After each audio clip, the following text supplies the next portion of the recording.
Good morning to all of you. मैं doctor Vikas Nautiyal, associate professor history, government of Rajasthan. आप सभी का ज्ञान सुधा चैनल में हार्दिक अभिनंदन। पिछले जो लेक्चर की बात हमने की थी, वैदिक संस्कृति की बात हुई थी, जिसमें हमने पार्ट 1 पर बात की, जिसमें वैदिक साहित्य की चर्चा थी। अब हम आज के इस लेक्चर में, इसकी श्रृंखला में आज हम बात करेंगे वैदिक कालीन धर्म की। अब आगे बढ़ने से पहले थोड़ा सा हम पिछले का जो कंटिन्यूएशन है वो लें, क्योंकि ये पार्टिकुलरली एक कॉम्पिटिटिव एग्जाम्स के लिए है। तो वहां पर जैसे क्वेश्चंस आते हैं उन क्वेश्चंस को डील करते हुए चलते हैं, फिर हम वैदिक धर्म पर आएंगे। जैसा कि मैंने बताया था कि वैदिक संस्कृति और वैदिक काल, वैदिक युग, इसको जानने का सबसे बड़ा स्रोत, जिसको हम प्राइमरी सोर्सेस कहते हैं, वो वेद है और वेद से जुड़ा हुआ सारा साहित्य, जिसे हम वैदिक साहित्य कहते हैं। और इसके अलावा जब हम आर्कियोलॉजिकल एविडेंसेस, आज पिछले 3-4 दशकों में जब आर्कियोलॉजी का विकास हुआ, तो आर्कियोलॉजी के अंतर्गत भी वैदिक काल का अध्ययन गहन रूप से, वैज्ञानिक रूप से और विस्तृत रूप से होता चला गया। अब जो पिछली क्लास हुई थी उसमें हम जैसे कि एक क्वेश्चन को डील करें, फॉर एग्जांपल कि वैदिक काल में एक पर्टिकुलरली बात करें कि वैदिक काल में हम स्पेशली जब इसकी बात करें कि वैदिक साहित्य में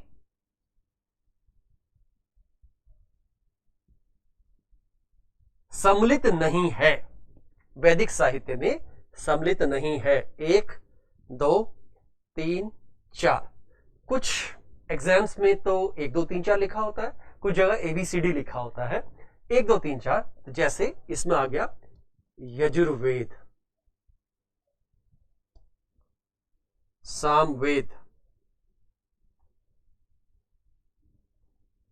छांदोग्य उपनिषद,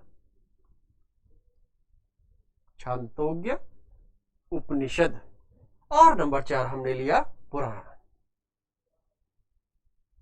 ये एक तरह से नेगेटिव इंटरप्रिटेशन वाला क्वेश्चन है। इसको हम पहले इंटरप्रिटेशन देंगे, जैसा कि क्योंकि हम क्वेश्चंस की व्याख्या करते हुए चल रहे हैं, ये क्वेश्चंस कई बार कई जगह पर पूछा गया है। तो यहां पर पहले बात कर लेते हैं कि वैदिक साहित्य में, जैसे कि आपको बताया गया है और आप इस बात से परिचित है कि वैदिक साहित्य के मोटे तौर पर 4 भाग हैं, जिसको हम सबसे पहले बात करते हैं, जिसमें 4 वेद, फिर ब्राह्मण साहित्य, चारों वेद, ऋग्वेद, यजुर्वेद, सामवेद, अथर्ववेद, ब्राह्मण, इनसे जुड़े हुए जितनी भी संहिताएं हैं, इनसे जुड़ा हुआ जो ग्रंथ है उनको हम ब्राह्मण ग्रंथ कहते हैं, जो कि कर्मकांड के ग्रंथ हैं। नंबर 3 आता है आरण्यक ग्रंथ। ये अरण्य से निकला हुआ शब्द है। अरण्य मतलब वन में, अरण्य मतलब वन, और अरण्यक मतलब वन में लिखे गए ग्रंथ। तो जो एकेडमिकली फॉरेस्ट में लिखे गए, जैसे कि हमारे यहाँ गुरुकुल की परंपरा हुआ करती थी, तो वो अरण्य ग्रंथ कहलाए। इनमें ब्राह्मण ग्रंथों की फिलोसॉफिकल इंटरप्रिटेशन है, ब्राह्मण ग्रंथों की दार्शनिक व्याख्या है। जबकि हम जब चौथे पार्ट की बात करते हैं, तो चौथे पार्ट में आता है उपनिषद। अब यहां पर इसकी व्याख्या आप समझ लें। उपनिषद, हमने वैदिक साहित्य अपने आप में बहुत बड़ा है, लेकिन वैदिक और वैदिक उत्तर 2 शब्द आते हैं। तो वैदिक साहित्य में ये 4 पार्ट्स ही हैं, चारों वेद हैं, बहुत से ब्राह्मण ग्रंथ हैं, अरण्य ग्रंथ हैं और उपनिषद ग्रंथ हैं, जिन्हें वेदांत कहा गया है। अब यहां हम क्वेश्चन को देखने की कोशिश करें। क्वेश्चन क्या कह रहा है? वैदिक साहित्य में सम्मिलित नहीं है। जब हम नहीं यानी नेगेटिव बात कर रहे हैं, यहां है में बात आई या नहीं में बात आई, तो आप देख सकते हैं यजुर्वेद क्या है? वेद का एक भाग। सामवेद क्या है? वेद का एक भाग। छांदोग्य उपनिषद क्या है? उपनिषद का एक भाग, एक पार्ट है, ग्रंथ है। जैसे कि हम कहते हैं कि 114 उपनिषद हुए, उसमें से खास करके जो 14 उपनिषद हैं, 12 उपनिषद है, महत्वपूर्ण उपनिषद, उनमें से एक छांदोग्य उपनिषद है, जो कि इतिहास की दृष्टि से महत्वपूर्ण है। और अंतिम आया पुराण। तो आप देख रहे हैं कि पुराण इसमें सम्मिलित नहीं होगा, क्योंकि पुराण लेटर फेज की इंटरप्रिटेशन है। एक मान्यता तो यह भी है कि पुराण गुप्त काल तक लिखे जाते रहे, इस तरह से क्वेश्चंस यहां पर बनने हैं। और इस तरह के क्वेश्चंस यहां बनते हैं। अब इसी क्वेश्चन को हम दूसरे फॉर्मेट में देख सकते हैं, जैसे फॉर एग्जांपल एक क्वेश्चन और हम दूसरी तरह से डील करते हैं। 4 निम्नलिखित में से क्वेश्चन आएगा, निम्नलिखित में से कौन से ग्रंथ वैदिक साहित्य में सम्मिलित है आया। अब इसमें आएगा 1 2 3 सही है। एक्चुअली एक ही क्वेश्चन होता है। फैक्ट्स, इतिहास कहते हैं कि तथ्यों पर आधारित है, लेकिन तथ्यों की व्याख्या होती है, इंटरप्रिटेशन है। सीबी स्कॉट थे, उन्होंने कहा कि इतिहास तथ्य प्रदान नहीं अपितु व्याख्या प्रदान होता है। तो व्याख्या अपने आप में महत्वपूर्ण है। इसी प्रश्न से हम कम से कम 20 प्रश्न बना सकते हैं। यानी उपनिषदों पर हमारे प्रश्न बनेंगे। छांदोग्य उपनिषद के बारे में मैंने कहा कि अगर ये पूछा जाए कि इतिहास की दृष्टि से निम्नलिखित में से सर्वाधिक महत्वपूर्ण ग्रंथ है, तो आंसर हो जाएगा छांदोग्य उपनिषद। अगर इन्हीं में से क्वेश्चन में यही ऑप्शन 4 ऑप्शंस दिए गए हैं, इन्हीं में से मैं आपको बोलूं कि निम्नलिखित में से किस ग्रंथ में कर्मकांड का उल्लेख मिलता है, कर्मकांड का व्यापक उल्लेख मिलता है, तो इन 4 में आंसर हो जाएगा यजुर्वेद। एक और क्वेश्चन देखते हैं। अगर क्वेश्चन ये बन जाए वैदिक साहित्य से संबंधित कि निम्नलिखित में से किस ग्रंथ में वंशावली का उल्लेख मिलता है, ये क्वेश्चन आरपीएससी में आरएस के एग्जाम में पूछा गया है। निम्नलिखित में से किस ग्रंथ में जो वंशावली है, जेनोलॉजिकल ऑर्डर है, उनका उल्लेख मिलता है, तो इसमें आंसर पुराण हो जाएगा। तो ये 18 पुराण जो हमारे यहाँ सतरजतम पर आधारित 18 पुराण है, उन पुराणों के बारे में बात हो रही है। तो एक फैक्ट्स वही है, लेकिन उनकी इंटरप्रिटेशन करने में हमारे पास तरह तरह के क्वेश्चंस आ गए। तो सबसे पहले बात आती है कि हम कंटेंट को जब समझते हैं, कंटेंट को समझने के साथ साथ हमें यह समझना जरूरी है कि उससे संबंधित सभी तरह के प्रश्नों को हम हल कर सकते हैं या नहीं। अब क्योंकि नए तरह का पैटर्न आया है, इस नए पैटर्न में हमारे पास, मैंने आपको पहले भी शायद बात डिस्कस की थी कि इंफॉर्मेटिव क्वेश्चंस होते हैं, एनालिटिकल क्वेश्चंस होते हैं, रीजनिंग वाले क्वेश्चंस होते हैं। ये केवल मैथमेटिकली बात नहीं कर रहा हूं मैं, साइंटिफिकली बात नहीं कर रहा हूं, ये हिस्ट्री, पॉलिटिकल साइंस और अदर जो सोशल साइंस के सब्जेक्ट्स हैं उन सब में ये चीज लागू होती है।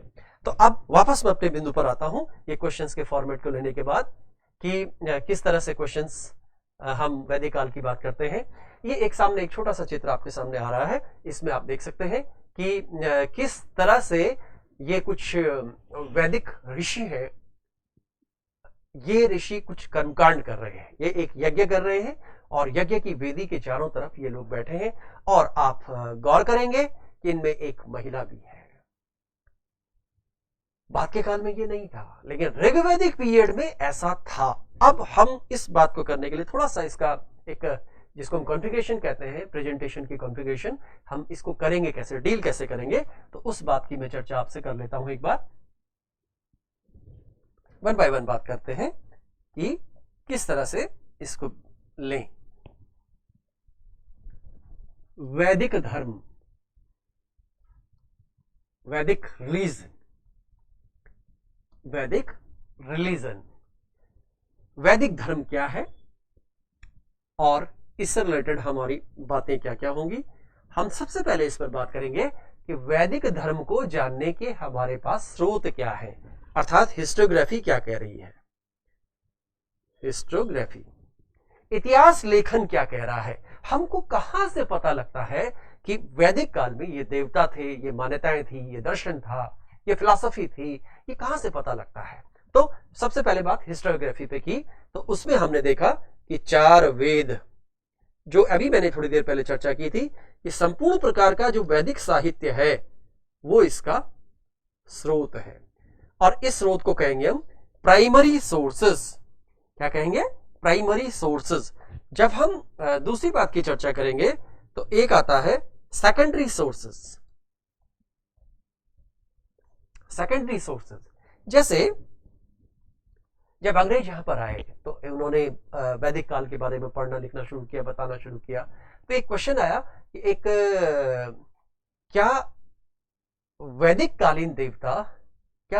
कालीन देवता या धर्म आधार है भारतीय धार्मिक पद्धति का, भारतीय धार्मिक जीवन का।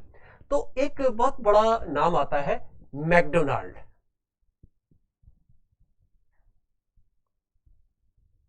ये मैकडी वाले नहीं है, मैकडोनाल्ड एक स्कॉलर थे और एक यूं कहें कि एक प्राच्यविद थे। इन्होंने एक किताब लिखी, बड़ी फेमस किताब है, वैदिक माइथोलॉजी। वैदिक माइथोलॉजी। यहां पे ध्यान रखिएगा, आजकल एग्जाम्स में सीधे किताबें भी पूछी जाती हैं। वैदिक माइथोलॉजी। और ये वही हैं जिन्होंने इंद्र को आर्यों का राष्ट्रीय देवता बताया, जिन्होंने इंद्र को युद्ध का देवता बताया। अब इस तरह के हमारे पास बहुत से ग्रंथ मौजूद हैं, ऐसे सेकेंडरी सोर्सेस, चाहे वो एशियाटिक सोसाइटी ऑफ बंगाल के माध्यम से हमारे सामने आते हैं, चाहे वो बाद के स्कॉलर्स हमारे सामने लेकर आए, इन सब ने इस वैदिक धर्म के बारे में हमें बताया। जब हम पुरानी भारतीय सनातन परंपरा की बात करते हैं, खास करके 19वीं शताब्दी में जब धर्म सुधार आंदोलन हुए, सामाजिक सुधार आंदोलन हुए, उसके अंतर्गत वैदिक काल का और वैदिक धर्म का अध्ययन किया गया। अब दूसरी बात यहां पर आती है, ऋग्वैदिक काल में धर्म क्या था और लेटर वैदिक काल में धर्म क्या था, धार्मिक जीवन में क्या क्या परिवर्तन आए। पहले हम कुछ बातों को समझ लें। तो सबसे पहला शब्द तो यही आता है कि धर्म क्या है। धर्म क्या चीज है? धृ धातु से बना। आपने सबने सुना है कि धृ धातु मतलब धारण किया जाने वाला। इसकी बहुत सी इंटरप्रिटेशन आई, हम वैदिक साहित्य में भी इसकी इंटरप्रिटेशन देखते हैं, वेदों में भी देखते हैं, बाद के उपनिषदों में भी धर्म की व्याख्या आती है, यास्क के द्वारा धर्म की व्याख्या दी गई। जब हम आज के युग में हम पीवी काणे की बात करते हैं, जिन्होंने हिस्ट्री ऑफ धर्मशास्त्र को लिखा है, उन्होंने धर्म की बात की। जब हम राधा कृष्णन की बात करते हैं तो उन्होंने भी धर्म की बात की कि Hinduism it's a way of life. तो धर्म की हमारे यहाँ बहुत तरह से व्याख्या की गई है, और जो कि अलग अलग ग्रंथों में कतिपय डिफरेंसेस के साथ भी सामने आती है, लेकिन मूल आधार इसका एक ही है। जब हम वैदिक धर्म की बात करते हैं तो वैदिक धर्म अपने आप में, आज जब हम यूपीएससी के मेंस के एग्जाम्स की बात करते हैं, आईएएस के मेंस एग्जाम की बात करते हैं, या आरपीएससी में या अदर स्टेट सर्विसेज के जो सिविल सर्विसेज एग्जाम्स होते हैं, उनमें आता है। जैसे मानो फॉर एग्जांपल यहाँ पे आ गया क्वेश्चन, बड़ा मेजर क्वेश्चन आएगा, बड़ा क्वेश्चन आएगा, क्या आप इस मत से सहमत हैं, क्या आप इस मत से सहमत हैं कि वैदिक धर्म भारतीय सनातन पद्धति का या भारतीय धर्म का या हिंदू धर्म का मूल आधार है? एक्चुअली भारतीय धर्म के डेवलप होने की जो प्रक्रिया है वो यूं कहें कि सिंधु सभ्यता या सिंधु धर्म से शुरू होती है, लेकिन क्योंकि उसको हमने प्रोटो हिस्ट्री में रखा है, क्योंकि उसके बारे में हमारे पास लिखित जानकारी नहीं है, इसलिए हम वैदिक काल से ज्यादा इसको फोकस करते हैं। और ये एक बड़ी महत्वपूर्ण बात भी है और रिमार्केबल है कि वैदिक काल के लगभग जिन देवताओं की चर्चा करते हैं, आज भी हमारे धार्मिक जीवन में, धार्मिक विश्वास में उन देवताओं की, उन कर्मकांडों की, उन पद्धतियों की चर्चा है और हमारे जीवन में, हमारे आसपास में है। इस आधार पर हम कहेंगे कि ये वैदिक धर्म भारतीय धर्म का या हिंदू धर्म का मूल आधार है। तो एक क्वेश्चन यहां से, मेजर क्वेश्चन ये बनता है। एक क्वेश्चन ये बनता है कि ऋग्वैदिक कालीन धर्म और उत्तर वैदिक कालीन धर्म में क्या डिफरेंस है। अब मैं जरा इस बात को यहां से इसको हटा देता हूं ताकि इसको मैं क्लियरली मेंशन कर सकूं। ऋग्वैदिक कालीन धर्म, उत्तर वैदिक कालीन धर्म। आप देखेंगे कि जब हम वैदिक कालीन धर्म की बात करते हैं तो वैदिक काल को हम मोटे तौर पर दो भागों में बांटते हैं। पहला भाग है जिसको हम ऋग्वैदिक काल कहते हैं, कि जो मोटे तौर पर 1500 ईसा पूर्व से लेकर 1000 ईसा पूर्व के बीच में है, यानी 1500 से 1000 ईसा पूर्व। और ये 1000 से लगभग 600 ईसा पूर्व तक है। हालांकि इसकी आजकल बहुत नई इंटरप्रिटेशन हो रही है, हिस्ट्री के रीराइटिंग का इश्यू उठ रहा है कि क्या ये हम जो इसको पढ़ रहे हैं ये सही है, क्या ये वैज्ञानिक है, क्या इसमें और कोई परिवर्तन या परिवर्धन होना चाहिए। तो ये एक अलग प्रश्न है, लेकिन अभी तक हम पाठ्य पुस्तकों में या जो यूनिवर्सिटी और यूपीएससी और पीएससी के एग्जाम्स हैं उनमें अभी इसी पद्धति से पढ़ रहे हैं, इसलिए हम लोग अभी यहाँ पर इसी पर फोकस करेंगे। तो ऋग्वैदिक काल में जब हम बात करते हैं तो यहां पर ऋग्वैदिक काल में इंद्र को सबसे महत्वपूर्ण देवता बताया गया है। इंद्र मैंने आपको बताया कि वैदिक माइथोलॉजी जो मैकडोनाल्ड ने बुक लिखी उसमें उन्होंने बोला इंद्र आर्यों के राष्ट्रीय देव थे, God of nation, national God. जब हम उत्तर वैदिक काल पर बात करते हैं तो वहां पर इनका महत्व कम हो गया और एक नए देवता का रूप सामने डेवलप होता है, उन्हें कहा गया प्रजापति। देवताओं के ऋग्वेद में कई तरह के रूप मिलते हैं, उनको क्लासिफाई किया गया है। यास ने जैसे उनको इंटरप्रिटेशन यास ने की है, यास्क नाम आता है, उन्होंने जैसे इंटरप्रिटेशन की है, उन्होंने बोला जैसे भूमि स्थानीय देवता, धरती पर जो देवता है, अंतरिक्ष स्थानीय देवता, आकाश स्थानीय देवता। यहां पर देखिए जब हम ऋग्वेद की बात करते हैं, जब वैदिक ग्रंथों की बात करते हैं, उन्होंने आकाश और अंतरिक्ष में अंतर किया है। एक तो आज भी हम वैज्ञानिक दृष्टि से देखते हैं कि हम इस अर्थ के भाग को जिस पर आप और हम चल रहे हैं, जिसमें हमारा फिजिकल मूवमेंट होता है, उसको हम कह देते हैं कि ये लिथोस्फीयर है, पृथ्वी का ऊपरी सतह है। जब हम पानी की बात करते हैं तो उसको हम हाइड्रोस्फीयर कह देते हैं, जलमंडल कह देते हैं। लेकिन ये धीरे धीरे ऊपर तक जाता है और कई किलोमीटर तक, हजारों किलोमीटर तक जाता है। अब प्रश्न ये पैदा होता है, अंतरिक्ष उन्होंने इसे माना है कि जब हम धरती से ऊपर उठ करके आते हैं तो ये पार्ट जहां मैं हाथ हिला रहा हूं ये भी अंतरिक्ष है। तो पृथ्वी स्थानीय देवता, भूमि या पृथ्वी स्थानीय देवता, अंतरिक्ष स्थानीय देवता और आकाश स्थानीय देवता, ये इन देवताओं के नेचर, इनके विचरण, इनकी प्रकृति के आधार पर क्लासिफिकेशन किया गया। इन सभी देवताओं में सबसे महत्वपूर्ण देव इंद्र, क्योंकि उन्होंने ये एक्सप्लेन किया कि लगभग 250 सूक्तों में ऋग्वेद में इंद्र का उल्लेख आया है। हम उसी का उल्लेख ज्यादा बार करेंगे जो हमें महत्वपूर्ण लगता है, ये नैसर्गिक सत्य है। लेकिन जब हम उत्तर वैदिक काल के ग्रंथों में देखते हैं तो इंद्र का उल्लेख नहीं आता। इंद्र का आज की संस्कृति में भी वो महत्व नहीं है जो ऋग्वैदिक काल में था। तो ऋग्वैदिक कालीन स्थिति में और उत्तर वैदिक कालीन स्थिति में अंतर आता है। दूसरे नंबर पर आता है एक देवता का नाम है जिसको कहा गया पूषण। ये क्वेश्चन भी डायरेक्टली ऐसे बनेंगे। आजकल आप जानते हैं, आपने क्वेश्चन पेपर का नेचर देखा होगा, क्वेश्चन आते हैं स्टेटमेंट बेस्ड। जैसे उदाहरणार्थ, निम्नलिखित में से ऋग्वैदिक काल के संबंध में या ऋग्वैदिक कालीन धर्म के संबंध में कौन सा कथन सत्य नहीं है? या तो सपाट ले ले, कौन सा कथन ऋग्वैदिक धर्म के बारे में सत्य है? तो कथन नंबर 1, इंद्र ऋग्वैदिक काल का सबसे महत्वपूर्ण देवता है, या प्रजापति उत्तर वैदिक काल का सबसे महत्वपूर्ण देवता है। इसी तरह से पूषण की बात करते हैं तो पूषण यहां पर ऋग्वैदिक काल में संचार का देवता है, संचार का देवता है, और कुछ ये मार्ग प्रशस्त करने वाला आदि आदि रूप इसके बताए गए हैं। लेकिन जब हम उत्तर वैदिक काल में आते हैं तो ये शूद्रों का देवता हो जाता है, शूद्रों का देवता। अब जब ऋग्वैदिक कालीन हम स्ट्रक्चर की बात करते हैं तो एक बात यह आती है कि ऋग्वैदिक काल में देवताओं का जो स्वरूप है, खास करके धर्म का स्वरूप की जब हम बात करते हैं तो यहां पर वैदिक कर्मकांड, जो वैदिक कर्मकांड है वो कर्मकांड सरल है, वैदिक कर्मकांड सरल है। यहां पर वैदिक कर्मकांड जटिल हो गए।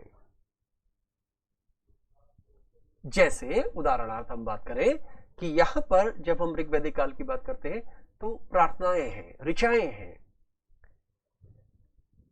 कर्मकांड की दृष्टि से बहुत सरलता है।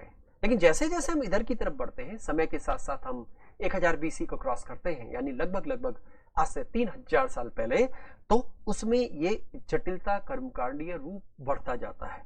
यहां पर अगर यज्ञ हो रहे हैं, यज्ञ कर्मकांड यहां पर भी है और यज्ञ कर्मकांड यहां भी है, लेकिन यहां जटिल यज्ञ हो गए। जैसे फॉर एग्जाम्पल यहां पर अश्वमेध यज्ञ, वाजपेयी यज्ञ, रासु यज्ञ, अग्निस्तोम यज्ञ, कई तरह के जटिल यज्ञों का उल्लेख मिलता है और इन यज्ञों को करने वालों को सामाजिक प्रतिष्ठा मिलती थी। इसलिए जो रिसोर्सफुल है, उस काल में रिसोर्सफुल क्योंकि राजा या राजन हुआ करता था, इसलिए जो इन यज्ञों को करता था वो महत्वपूर्ण आदमी हो गया। इसलिए एक बात ये आती थी कि राजा के लिए अपनी सामाजिक प्रतिष्ठा बनाने के लिए भी आवश्यक हो गया कि वो इस तरह के यज्ञ करे।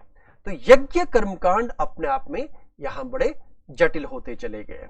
नंबर 3, नंबर 4 बात ये आती है कि इस काल में जब हम ऋग्वेद की बात करते हैं तो यहां पर दर्शन यानी फिलोसॉफिकल आइडियाज कम है या नगण्य है या काफी कम है। जब हम एक सूक्त की बात करते हैं, सूक्त का नाम आता है, आपसे पहले शायद बात हुई है, नासदीय सूक्त, जिसमें निर्गुण ब्रह्म की बात आती है। लेकिन बाकी ऋग्वैदिक काल में बाकी फिलोसॉफिकल इंटरप्रिटेशन नहीं है। जब हम उत्तरवैदिक काल की तरफ जाते हैं तो यहां पर दर्शन अपने आप में जटिल हो गया, इतना जटिल हो गया कि इसके संबंध में हमें औपनिषदिक चर्चा मिलती है। उपनिषद,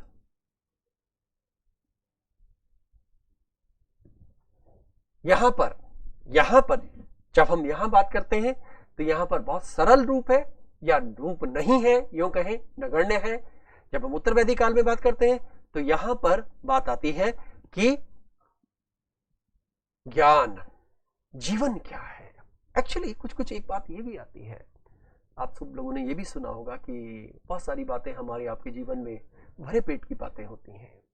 तो सोशियोलॉजिकल जो इंटरप्रिटेशन है वो कहता है कि जब तक ऋग्वेद में रहा मामला, ऋग्वैदिक पीरियड का मामला रहा, उस वक्त नोमैडिक लाइफ थी, घुमंतु जीवन था, कृषि प्रधानता नहीं थी या बहुत कम थी।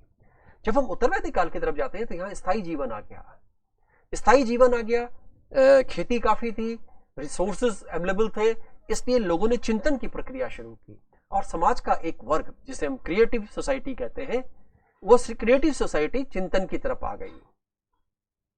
तो इस प्रकार से हम देखते हैं कि बहुत से इंटरप्रिटेशन आती हैं, बहुत सी व्याख्याएं आती हैं, बहुत से रूप आते हैं दर्शन के, चिंतन के, जो कि हम वैदिक धर्म के रूप में देखते हैं। यहां पर जैसे एक बात मैं आपसे करूं कि एक बड़ी फेमस कथा आती है, क्वेश्चन के फॉर्मेट में बताऊंगा तो ज्यादा ठीक रहेगा।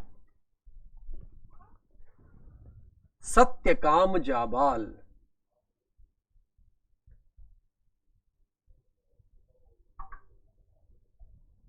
सत्यकाम जाबाल की कथा का उल्लेख निम्नलिखित में से कहां मिलता है? 1, 2, 3, 4। तो आप ले लीजिए ऋग्वेद।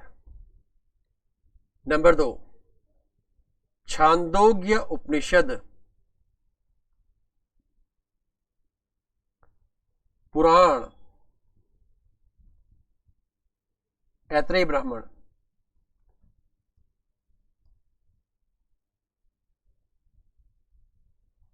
ये क्वेश्चन पिछली बार आरपीएससी में, आरएएस में आया हुआ था, मेंस में था एक्चुअली। तो छांदोग्य उपनिषद में सत्यकाम जाबाल की कहानी मिलती है।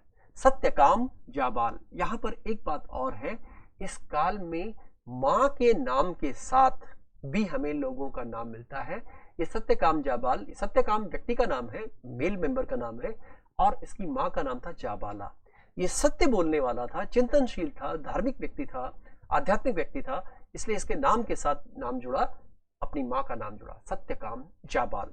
इस प्रकार से हम धार्मिक जीवन की बात करते हैं, और ये धार्मिक जीवन के साथ साथ हम थोड़ा सा इसके अन्य पहलुओं को भी देखने की कोशिश करें तो ये हम देख रहे हैं कि ऋग्वैदिक काल में धार्मिक जीवन में यज्ञ कर्मकांड या सरल यज्ञ कर्मकांड हुआ करते थे, और आप देख रहे हैं कि वैदिक ऋषि और वैदिक काल के लोग जो है इस तरह का काम कर रहे हैं, कर्मकांड कर रहे हैं, यज्ञ कर रहे हैं। और एक खास बात ऋग्वैदिक काल उत्तरवैदिक काल में है कि ऋग्वैदिक काल में महिला मौजूद है, हमें बहुत सी महिलाओं का उल्लेख मिलता है जो ऋग्वैदिक काल की महिलाएं हैं, चाहे वो अपाला हैं, घोषा हैं। लेकिन उत्तर वैदिक काल में भी गार्गी जैसे नाम आते हैं, लेकिन मोटे तौर पर यज्ञ कर्म कांडों में महिलाओं की भागीदारी न्यूनतम हो गई थी या समाप्त सी हो गई थी।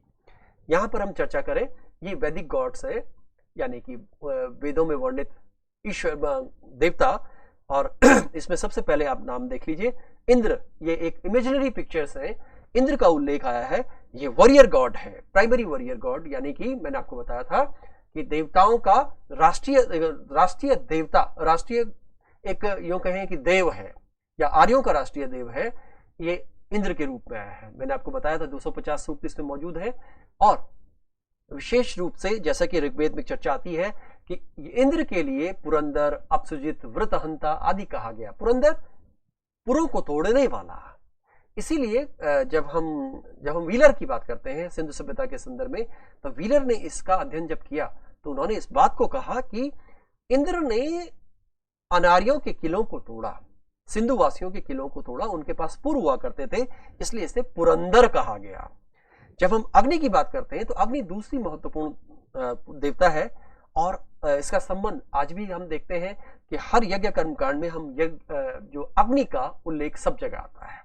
तो ये जितने देवता हैं हमारे साथ जुड़े हुए हैं किसी न किसी रूप में। आज भी 200 सूक्तों में करीब करीब इनका अग्नि का उल्लेख आता है, इसलिए अग्नि सेकंड नंबर पर इंपॉर्टेंट है।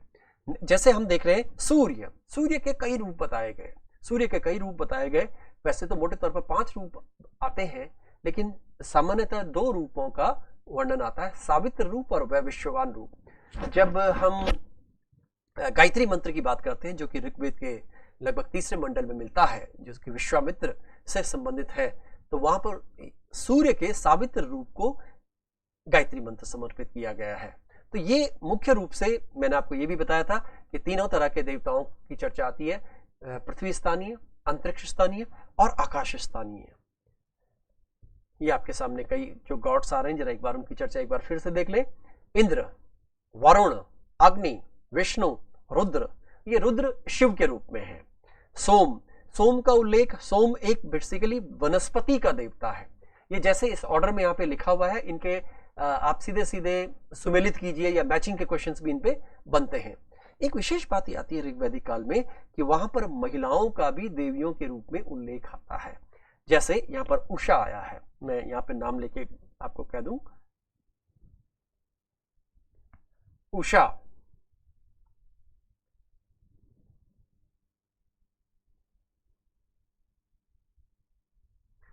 अदिति, अरण्याणी,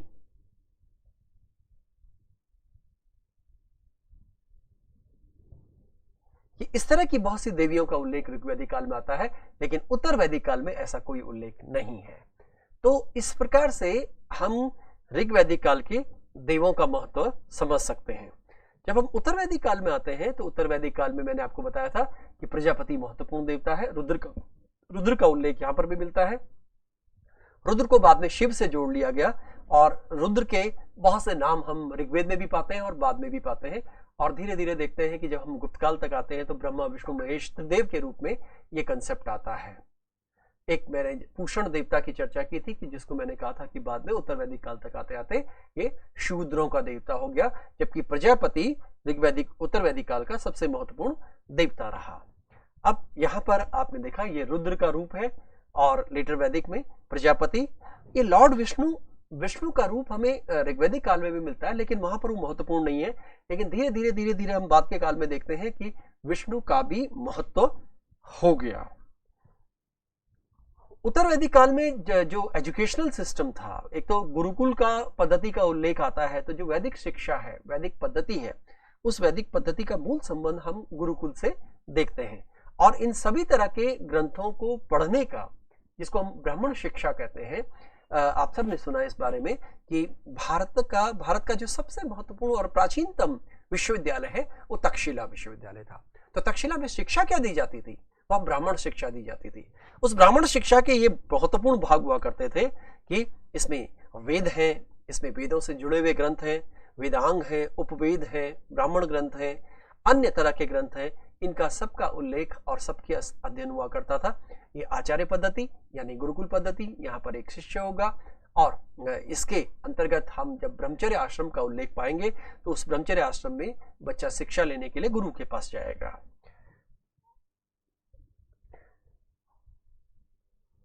ये जब हम छांदोग्य उपनिषद की बात करते हैं, वहां पे शिक्षा के बारे में क्या बात आई है, आपने सुना है और देखा है कि अभी हाल में नई शिक्षा नीति आई है। उस नई शिक्षा नीति का एक पहलू ये भी है कि उसमें हम भारत की जो सनातन पद्धति है, भारत की जो मूल पद्धति है, उस मूल पद्धति से शिक्षा को जोड़ने का प्रयास करें, लेकिन अंतर्राष्ट्रीय मानदंडों का भी ध्यान रखें।